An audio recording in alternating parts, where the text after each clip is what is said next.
సంవత్సరాల తరబడి government job కోసం వేచి చూస్తున్నారా? కేవలం 8 నెలల్లో మీ కల నెరవేర్చుకోండి. వెంటనే కింది నంబర్స్‌కి కాల్ చేయండి. హలో నమస్తే welcome to Suman TV. War పట్ల మనము ఇందాక మన భారతదేశానికి జరిగే లాభ నష్టాల గురించి మాట్లాడుకున్నాము. ఈ వార్ వల్ల పాకిస్తాన్కి ఎలాంటి నష్టం ఉంటుంది అండ్ ఇది రియాక్ట్ అవ్వడం వల్ల వాళ్ళకి ఎలాంటి లైక్ వాళ్ళ రిసోర్సెస్ కానీ వాళ్ళకి ఆర్మ్ ఫోర్సెస్ కానీ లేదంటే వాళ్ళ ప్రాణ నష్టం కానీ ఎలాంటి పరిస్థితి వాళ్ళు ఎదుర్కోవాల్సి వస్తుంది అనే విషయంపై ఇప్పుడు మనము ఎక్స్ ఆర్మీ సోల్జర్ మధు గారితో ఈ విషయాలన్నీ కూడా మాట్లాడదాం. హలో అండి మధు గారు, నమస్తే.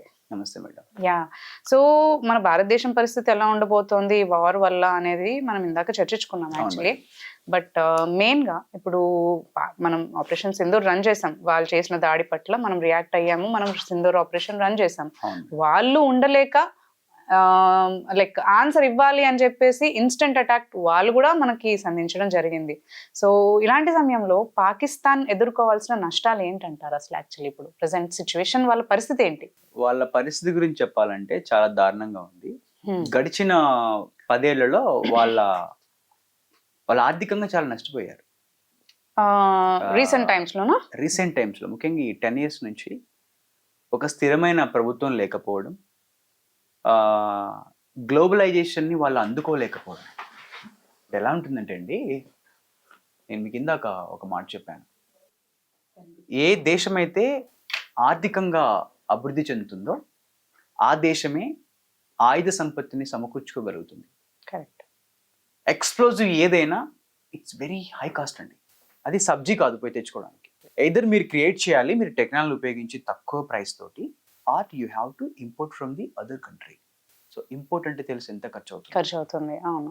సో ఈ 10 ఏళ్ల క్రితం ఏవైతే వాళ్ళు కొనుగోలు చేసి పెట్టుకున్నారో, ఎప్పుడైతే 99 వార్ తర్వాత వాళ్ళు ఏవైతే సమకూర్చుకున్నారో అవే ఉన్నాయి తప్ప రీసెంట్ టెక్నాలజీ వెపన్స్ వాళ్ళ దగ్గర ఏమీ లేవు. అంటే మనం వింటుంటాం కదా, వాళ్ళు they are experts in preparing their own weapons in their own places అని వింటూ ఉంటాం. సో దానివల్ల కూడా ఖర్చు ఏమైనా తగ్గించుకోవచ్చు? అదే, ఇప్పుడు వాళ్ళు ఖర్చు తగ్గించుకొని మన టార్గెట్ ని హిట్ చేసేంత పెద్ద వెపన్స్ వాళ్ళ దగ్గర ఏమీ లేవు. ఓకే. వాళ్ళు సమకూర్చుకున్నది వరకు బాగా సమకూర్చుకున్నారు అప్పటి వరకు, ఆ తర్వాత వాళ్ళ దగ్గర లేవు. ఇప్పుడు అవి ఖతమైపోతే వాళ్ళకి బ్యాకప్ లేదు. 2, నష్టం అని మీరు అంటున్నారు కదా, అసలు ఆల్రెడీ వాళ్ళు ఆర్థికంగా నష్టపోయారు. రాజకీయపరమైన ఒక పెద్ద నష్టాన్ని వాళ్ళు చవి చూస్తున్నారు. That is called Balochistan moment.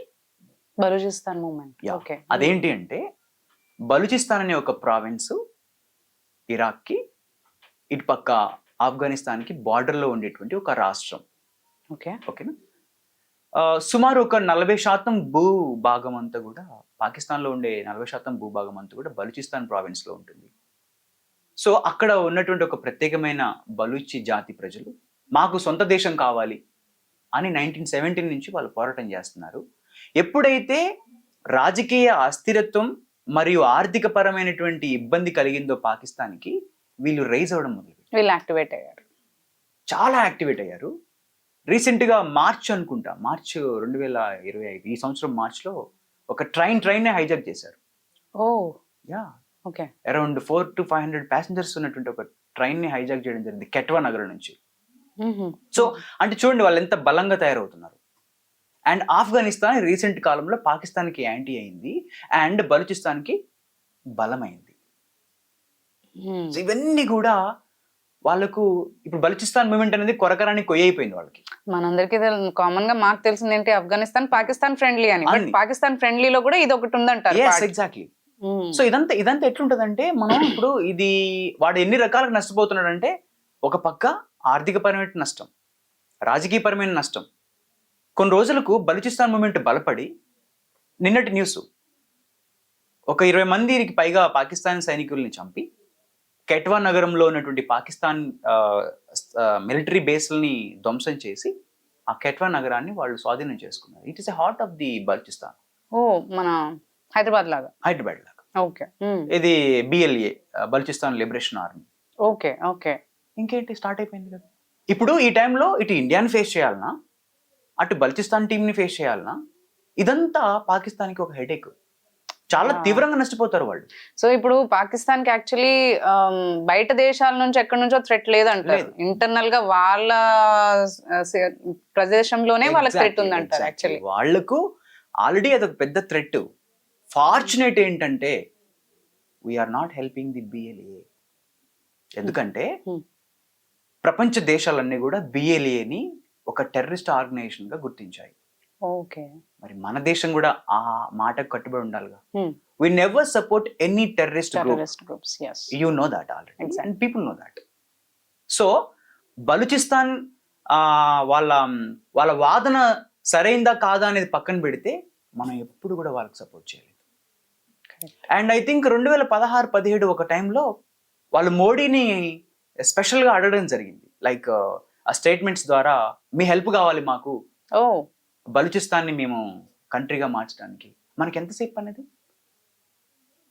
మనం ఒకవేళ వాళ్ళకి ఆయుధ సామాగ్రిని ఇచ్చి కొంత టెక్నాలజీని వాళ్ళకి ఇచ్చి మీరు ఫైట్ చేయండి మీకు దేశం వస్తుంది అంటే పెద్ద విషయం కాదు. కరెక్ట్. కానీ we don't stand for that because we always seek peace. మనం పాకిస్తాన్ ని నష్టపరచాలని ఎప్పుడు లేదు.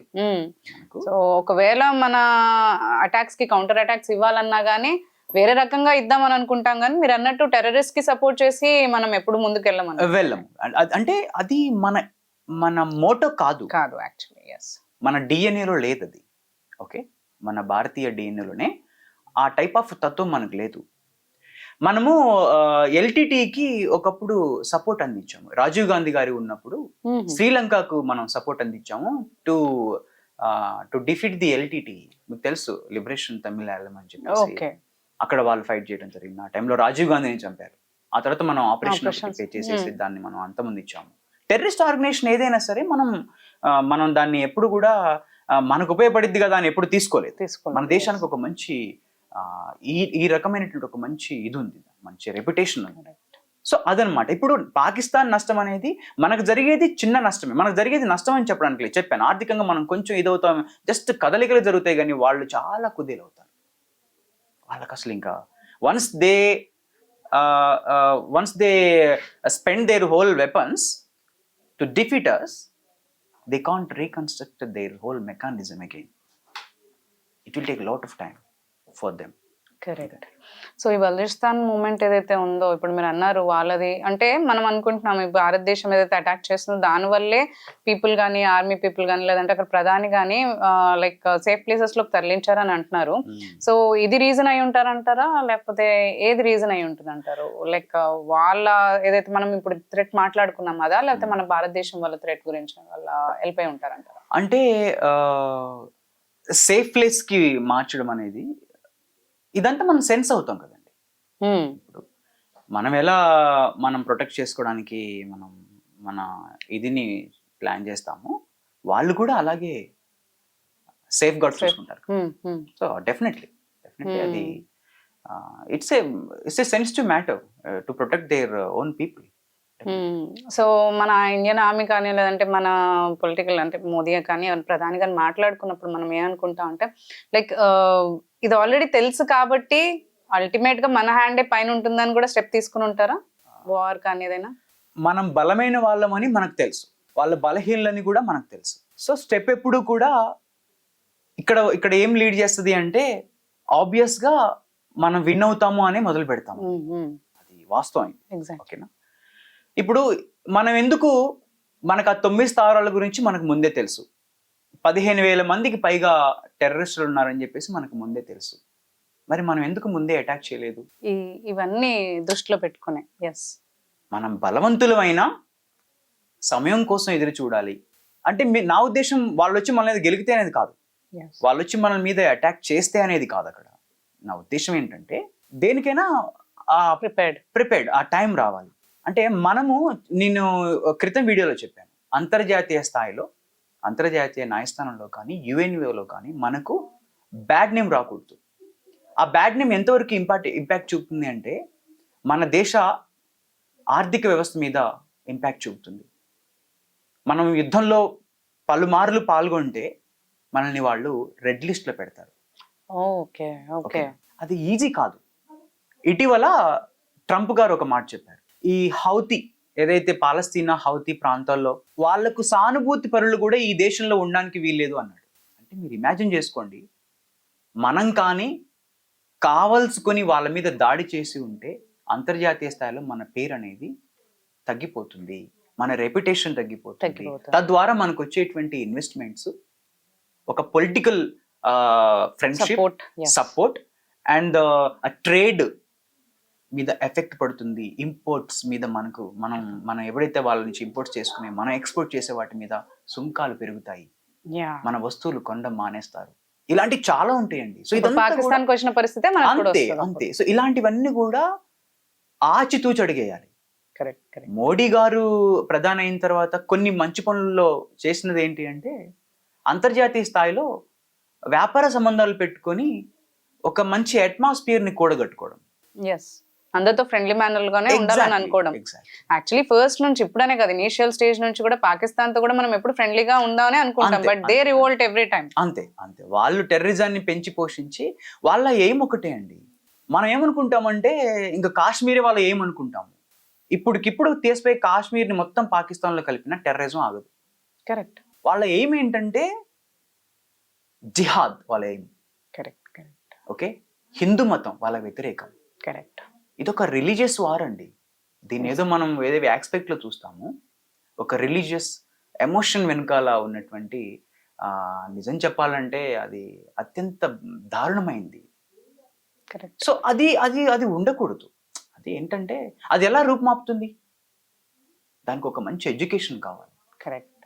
దానికి ఒక ఎడ్యుకేషన్ రిసోర్స్ ఉండాలి. ఎడ్యుకేషన్ ద్వారా ఉపాధి ఉండాలి. ఉపాధి ద్వారా ఆర్థికంగా స్థిరత్వం రావాలి. ఆర్థికంగా స్థిరత్వం వచ్చినప్పుడు మనిషి ప్రపంచంలో జరిగేటువంటి విషయాల మీద అవగాహన, వాటిని అందుకోగలుగుతాడు. అందుకే ఎడ్యుకేట్ దెమ్ అనేది ఒక policy is very important. And we have done in Kashmir also. కొంతవరకు మనం చేయగలిగాము, ఇంకా చెయ్యాలి. నేను కాశ్మీర్లో పనిచేసినప్పుడు నేను అక్కడ సుమారు 4 సంవత్సరాలు నేను రాష్ట్రీయ రైఫిల్స్ లో పనిచేశాను. Complete anti terrorist area, anti terrorist squad లో పనిచేశాను. అప్పుడు అక్కడ స్థానిక పిల్లలకి స్కూలింగ్ ప్రాపర్ గా లేదు. ఉన్న స్కూలింగ్ ఉర్దూలో ఉంటుంది, అది కూడా మదర్సాల్లో ఉంటుంది. మదర్సాలు టెక్నాలజీ టీచ్ చేయగలండి. మదర్సాలో మత బోధన మాత్రమే ఉంటుంది తప్ప వాళ్ళకి పాపం టెక్నాలజీ ఎడ్యుకేషన్ అండ్ వాళ్ళు బయటికి వెళ్ళి ఉద్యోగం చేసే ఎడ్యుకేషన్ ఉండదు కదండి.